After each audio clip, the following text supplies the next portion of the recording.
He thought he won, until I took everything back. He used my car, my phone, and my trust. I used his lies against him.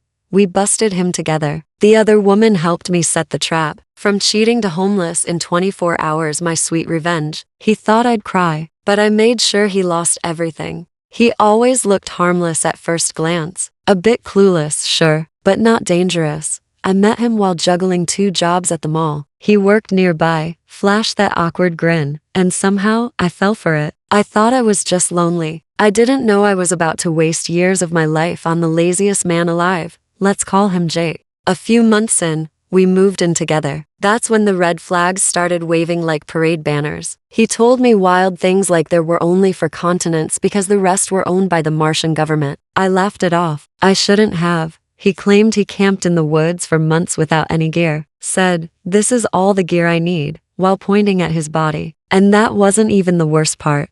Jake didn't work. For over a third of our relationship, he just sat at home, using my spare computer, playing war games, and stinking up the apartment. Literally. He showered maybe once a week, and the place smelled so bad, even a maggot would gag. While I worked double and triple shifts just to survive, he was busy not doing anything. No job applications, no cleaning, no accountability. He didn't even have a phone, so he used mine for everything including job calls. So I'd leave it with him when I went to work. Then came the nights. He'd stay up late on group chat, supposedly talking strategy for his game. I believed him, until he started borrowing my car to hang out with his friend, the same one he always visited when I wasn't home. I trusted him. I even trusted his friend. That trust was my biggest mistake, until the night it all changed. Jake begged me to let him use my car one more time for a card tournament, he said. With the prize money, I'll finally get my own phone, he promised. I didn't want to go, and honestly, nothing seemed suspicious at the time, so I stayed home, cracked open a few drinks, and tried to enjoy my first real break in weeks. That night, I passed out.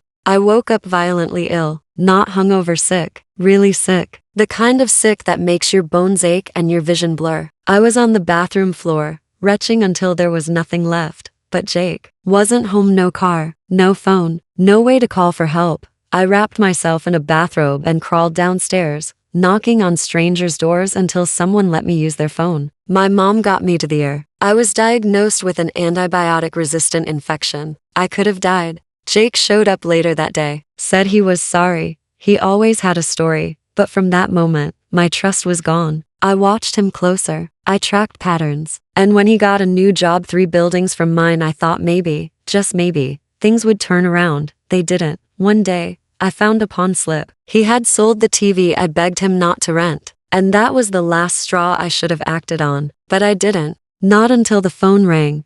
I was homesick again. Jake had the car, but I kept the phone. "Hello?" I croaked. A pause. Then a woman's voice. Is Jake there?" My blood ran cold. "No," I said calmly. "This is his wife. Can I help you with something?" Another pause. Then panic in her voice. "I think I have the wrong number." "No," I said, my voice cracking, "please. I just need someone to tell me the truth." And then she said something I didn't expect. "I'll call you back. I promise." And you know what? She did. Her name was June. When she called me back, her voice was calm, almost too calm. But every word out of her mouth felt like a dagger to the chest. They had dated years ago, reconnected through the same war game Jake was addicted to. What I thought were late-night gaming sessions were late-night flirtations. All those times he borrowed my car, he was driving to see her. My phone, he was using it to text her. And that weekend I nearly died on the bathroom floor. He was with her. Then she asked me something. "Do you have a little silver hummingbird necklace?" "Yes," I said slowly. "My mom gave it to me for my birthday." She was quiet.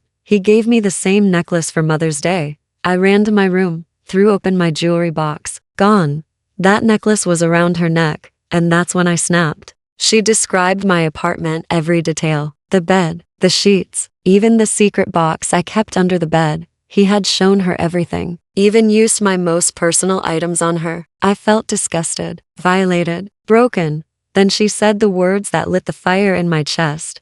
"You know what we should do?" She asked. "We should bust him, together." My mind was racing. Was I really about to do this? Yes, I was.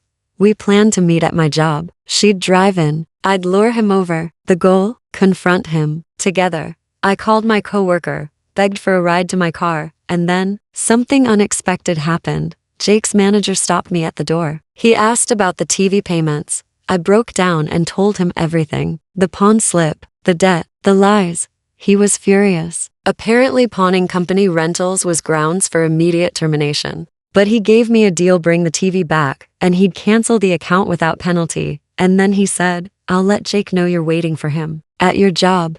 Checkmate. My hands were shaking as I stood outside the store. I lit a cigarette and tried to control my breathing. My heart was pounding. Blood rushed through my ears like a storm. Then, there he was, Jake, walking toward me, looking nervous, sweaty, guilty.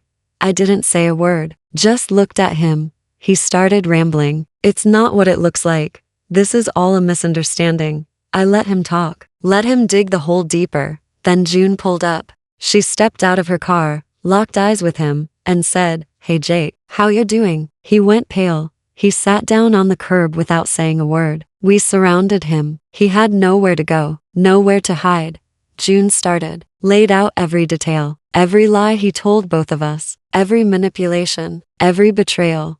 I nodded at the right moments, still too stunned to speak. After 20 minutes of watching him squirm, I found my voice. "We're done," I said coldly. "I'll pack your stuff. Your sister can pick it up in a few days." He refused to give me the key, said he'd hand it over once he got his things. I didn't argue. There was no point. He walked away, coward. June handed me back my necklace. We hugged, then she left, and I stood there alone, shaking. Then I made the call. My mom answered immediately. She and my dad picked me up and drove straight to the pawn shop. They paid over $500 to get the TV back. Then we went to Jake's job. The manager took the TV and canceled the account. That's when my dad spotted him, Jake, pacing in the parking lot, phone glued to his ear. A few minutes later, my dad returned, holding my apartment key. "They're firing him," he said. "Now he's jobless and homeless." I looked at my dad, and for the first time in days I laughed. I laughed until I cried. A few days later, Jake came by, his sister in tow. He wanted to talk, but my best friend was waiting. The moment he opened his mouth, she shut him down like a guard dog. He picked up his 2 said boxes of belongings. No arguments, no apologies worth hearing. He walked out of my life, and I blocked him on everything. Funny thing is, he never tried to reach out again. Because that's who he was: lazy, cowardly, and never willing to take responsibility. And me? I moved on. Slowly, painfully. I lost a lot of weight, not from effort, but from heartbreak. I had trust issues. I second-guessed everyone. But in time, I healed. I'm now married to my high school sweetheart. We have 2 beautiful boys, a quiet house, a stable life, a future. Sometimes when the world quiets down and I'm drifting off to sleep, I think about him. I picture him wandering through the woods, with nothing but his wits and a stick, waiting for that Martian government to claim their continents. And I smile, because I know I won. I didn't just get revenge, I reclaimed my life.